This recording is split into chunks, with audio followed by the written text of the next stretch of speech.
Hello students, welcome all of you. Jasvir memorial education institute के online study platform पे आपका हार्दिक स्वागत है। आज बहुत ही इंटरेस्टिंग क्लास अपन लेके आए हैं उन स्टूडेंट्स के लिए जो 10th to 11th moving student हैं, यानी 10वीं से 11वीं में जाने वाले हैं और बहुत ही कन्फ्यूज़न की स्थिति में हैं कि हम आर्ट्स, साइंस और कॉमर्स में से कौन सा अपने स्ट्रीम चूज़ करें। तीनों स्ट्रीम जो हैं अपने आप में बहुत अच्छे स्ट्रीम हैं, अपनी रुचि के अनुसार आप उनका चयन कर सकते हो।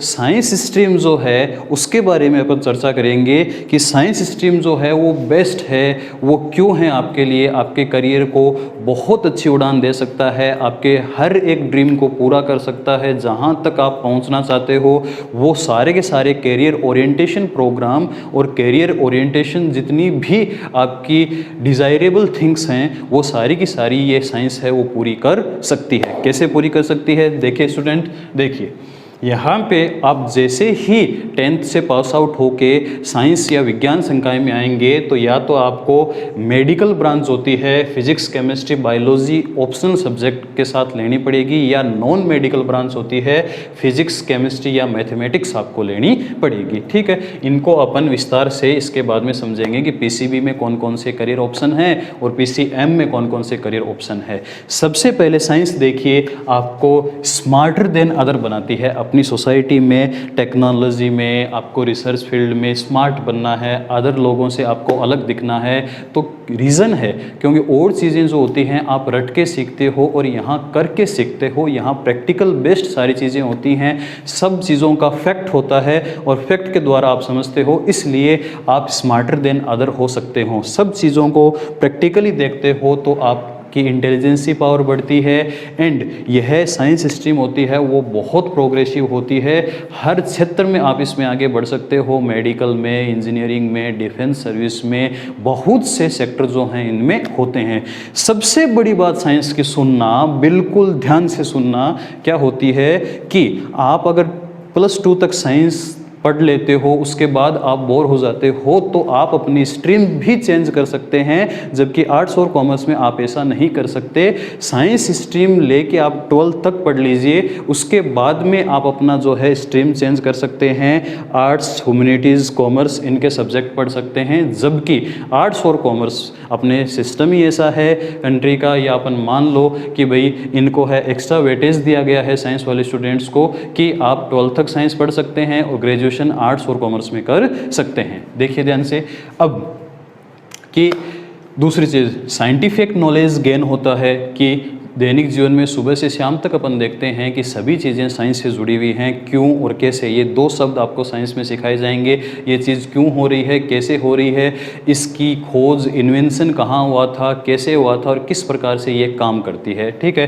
थ्योरी भी आपको पढ़ाई जाएगी, इसमें पहले समझाया जाएगा फिर थ्योरी पढ़ाई जाएगी कि चीज़ें किस प्रकार से दैनिक जीवन में अपन काम में लेते हैं। जैसे करंट कैसे जनरेट होता है, ये करंट जनरेट होकर सबके घरों तक कैसे पहुँचता है, विद्युत कैसे बनती है, करंट आ गया आपका, केमिकल रिएक्शंस कैसे होती हैं, बायोलॉजिकल जो होते हैं सिस्टम क्या होते हैं, अपनी बॉडी में कौन कौन सिस्टम है। मैथमेटिक्स में आप विभिन्न प्रकार की प्रॉब्लम सॉल्विंग क्वेश्चन पढ़ोगे जिससे आपकी एप्टीट्यूड क्षमता बढ़ेगी। ठीक है, आगे देखिए क्रिएटिव थिंकिंग कि जितने भी इंजीनियर्स होते हैं वो बहुत क्रिएटिव नेचर के होते हैं। उनकी क्रिएटिविटी कहाँ से आती है? क्योंकि उन्होंने +2 में साइंस लिया हुआ होता है और इंजीनियर बनने के लिए जो नेसेसरी कंडीशन है वो है आपके पास +2 में साइंस, मैथ होनी चाहिए। तो आप क्रिएटिव बन सकते हो, किसी चीज़ को क्रिएटिविटी से देख सकते हो, किसी चीज़ का ऐसे आपको बिल्डिंग का मैप बनाना है तो उसके लिए क्रिएटिव थिंकिंग होनी ज़रूरी है, आपके पास इंजीनियर होना ज़रूरी है।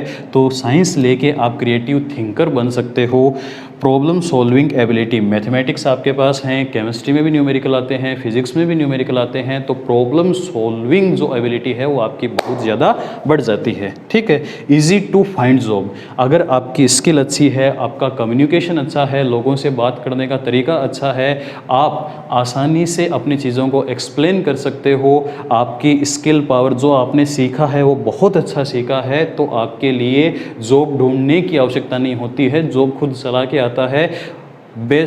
बेशक आपको बहुत अच्छी प्रिपरेशन करनी होती है, ऐसा नहीं साइंस ले ली और धक्के से चल रही है। आपको साइंस में रेगुलर अपने आप को अपडेट रखना होता है, तो जो है इजी टू फाइंड जॉब, आपके लिए कोई जॉब की कमी नहीं है। गवर्नमेंट सेक्टर भी खुले होते हैं, प्राइवेट सेक्टर भी बहुत सारा पैसा देते हैं। सबसे लास्ट में जो लिखा है हैंडसम सैलरी पैकेजेस, चाहे आप इंजीनियर बन जाइए, डॉक्टर बन जाइए, चाहे आप टीचर बन जाइए, सब में इनका साइंस वालों का सैलरी पैकेज अगर आप कंपेयर करोगे तो सबसे अलग होता है और बहुत अच्छा पैकेज होता है।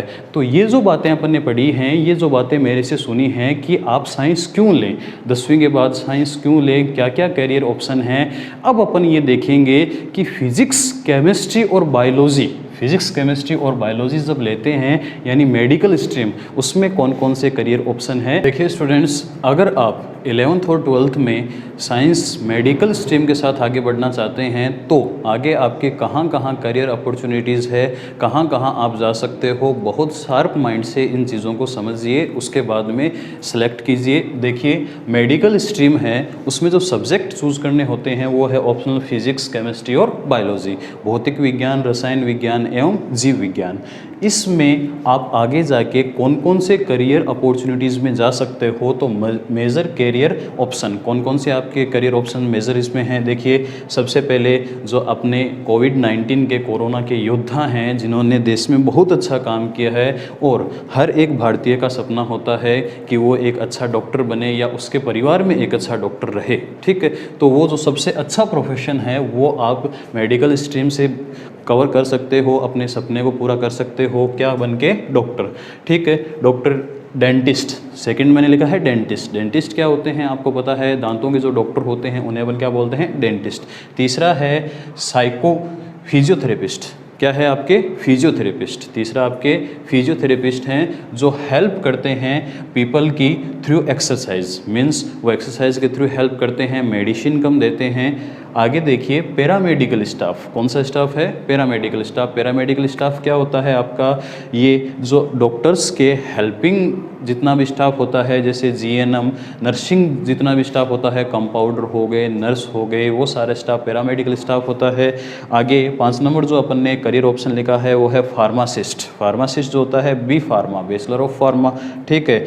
यहाँ पे ये यूज़ ऑफ मेडिसिन यानी मेडिसिन, जो जितनी भी मेडिसिन बनती हैं उनमें कौन कौन से केमिकल कंपोनेंट्स होते हैं। मेडिकल रिप्रेजेंटेटिव यानी मेडिकल खोलने के लिए एक जो है आपको लाइसेंस की आवश्यकता होती है, मेडिकल की एजेंसी चलाने के लिए या मेडिकल की इंडस्ट्री स्टेबल करने के लिए आपको ये फार्मासिस्ट जो है वो कोर्स करना होता है, ठीक है।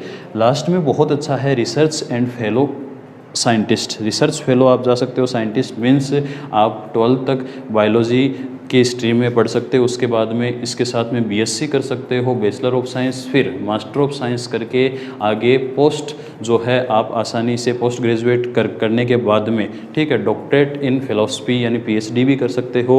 ये भी बहुत अच्छा है जिन बच्चों को साइंटिस्ट बनना है, रिसर्च सेक्टर में जाना है, वो रिसर्च या फेलो साइंटिस्ट उनके लिए एक अच्छा मेजर जो है करियर ऑप्शन होता है। अब देखिए यहाँ पे डॉक्टर्स जो होते हैं उनको बेसिक स्टडी क्या करनी पड़ती है, 10+2। यहाँ पे 11th और 12th में अगर बहुत अच्छी आपने स्टडी की है तो यहाँ पे 4 जो हैं आपके 4 से 5 आपके कोर्स अवेलेबल होते हैं, जैसे एमबीबीएस। एमबीबीएस क्या है, bachelor in medicine and bachelor in surgery, ठीक है। यह कर सकते हैं आप। BDS, bachelor in dental science, ठीक है। BHMS, bachelor in homeopathic medicine and surgery. BUMS, bachelor in Unani medicine and surgery. Bachelor BAMS क्या है, bachelor in Ayurveda medicine and surgery, ठीक है। ये सारे के सारे जो हैं आपके अलग अलग डॉक्टर के ऑक्यूपेशंस हैं कि इन जो हैं डिग्री को करके आप डॉक्टर बन सकते हैं। इन सब के लिए 10+2 के बाद में एंट्रेंस एग्ज़ाम लगते हैं। वो कौन से एग्ज़ाम हैं, देखो मेन एग्ज़ाम मैंने कवर किए हैं। AIIMS, all India institute of medical science, ठीक है, बहुत बड़ा आपका ये नाम है एम्स, देश के सबसे बेहतरीन आपके हॉस्पिटलिटी में इनका नाम आता है। देखिए इसके लिए जो आपका टेस्ट होता है उसमें फिजिक्स, केमिस्ट्री, बायोलॉजी और एप्टीट्यूड आता है, यानी PCBA लिखा है।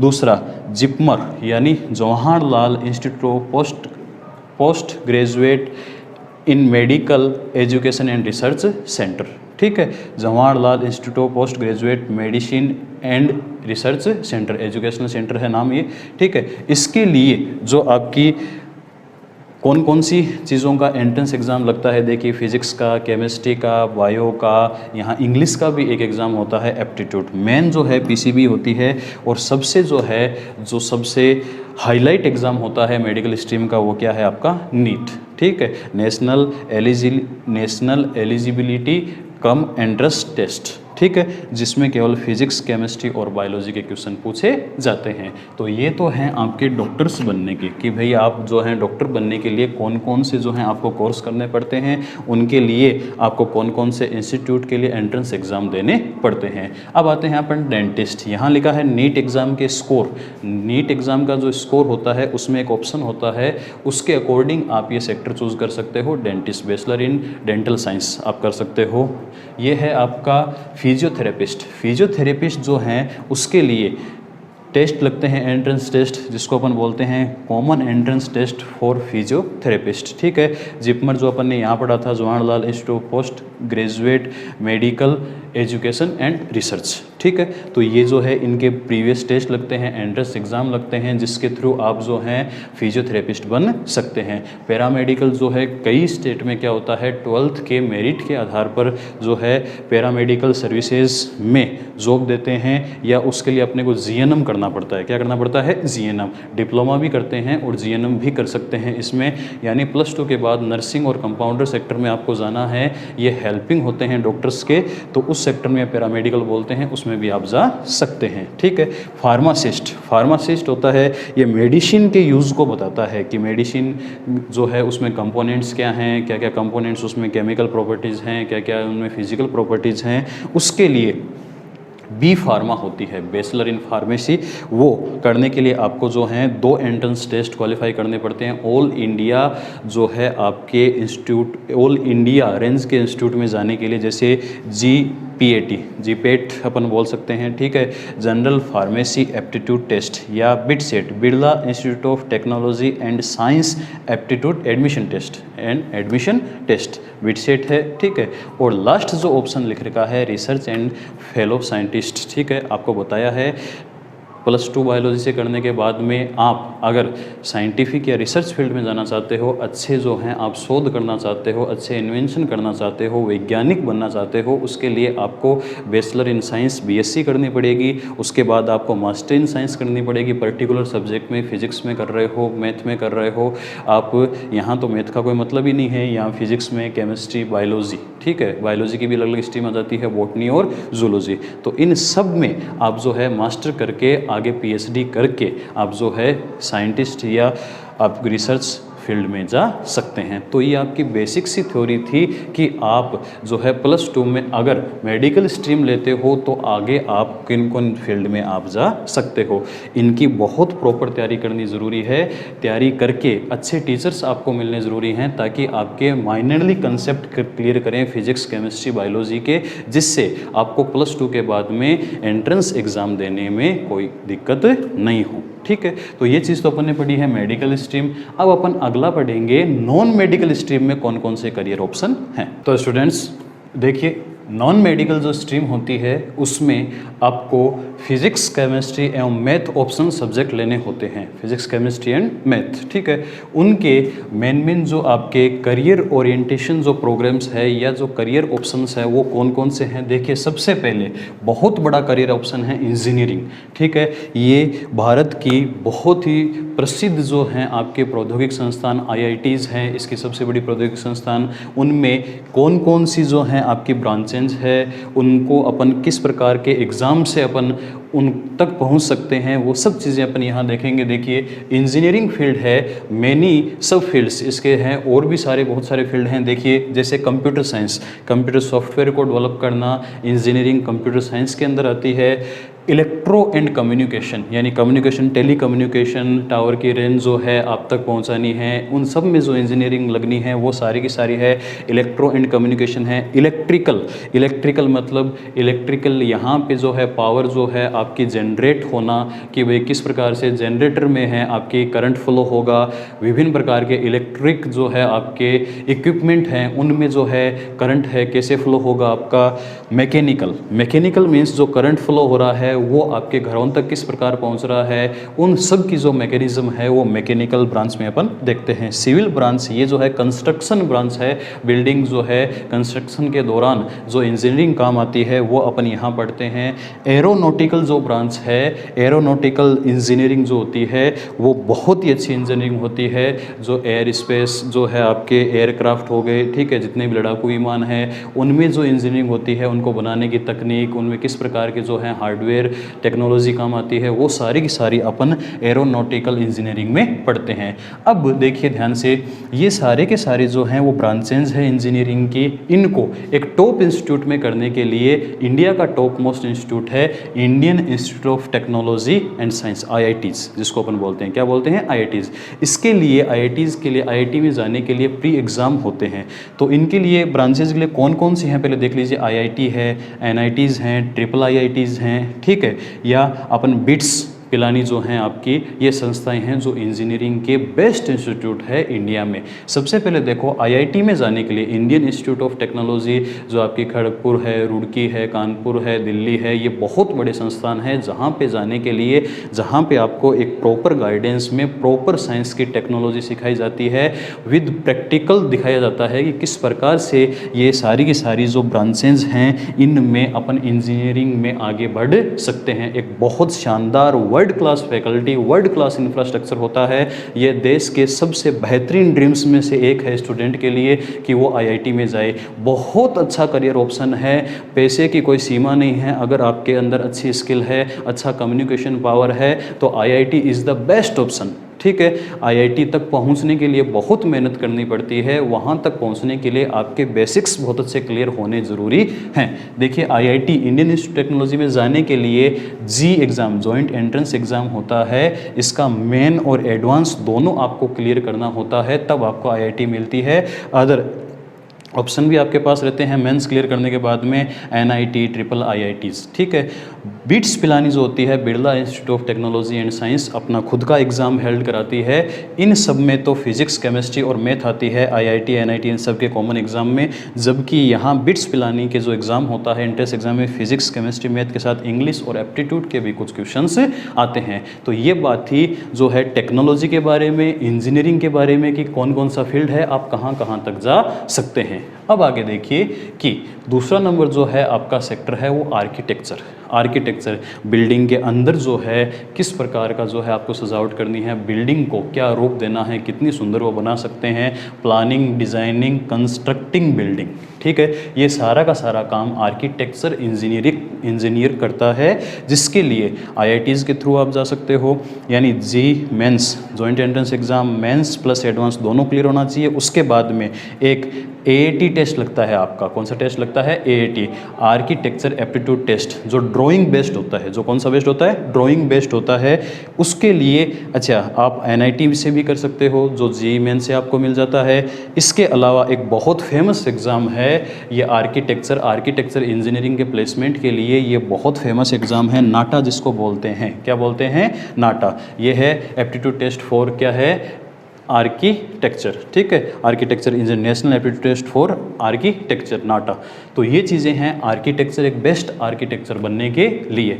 अब देखिए अपने क्षेत्र के सबसे बेहतरीन फील्ड को अपन डिस्कस करते हैं, इंडियन डिफेंस सर्विस।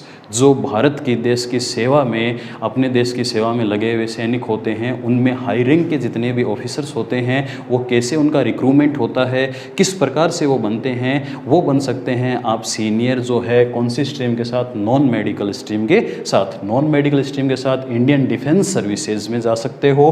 कौन कौन सी सर्विसेज होती है? Indian Army, Indian Navy, air force, coastal guards, इन सब में आप जो है आप जा सकते हैं नॉन मेडिकल स्ट्रीम के साथ। एंट्रेंस एग्ज़ाम इनके होते हैं DRDO, defence and research development organisation, DRDO में भी आप जा सकते हैं। इनके लिए जो हैं आपके एग्ज़ाम लगते हैं NDA, national defence academy. National defence academy जो है इंडियन आर्मी, नेवी और एयरफोर्स के लिए आपको लेफ्टिनेंट जो है आपकी पहली रैंक उनके लिए तैयार करते हैं, ठीक है, यानी आर्मी के बड़े अफसरों के लिए आपको तैयार करते हैं। इनकी अलग अलग एकेडमी हैं। NDA के थ्रू आप जो है अच्छी इंजीनियरिंग करते हैं, डिफेंस के बारे में देखते हैं कि डिफेंस सर्विसेज में वहाँ आपको पर्टिकुलर ट्रेनिंग दी जाती है।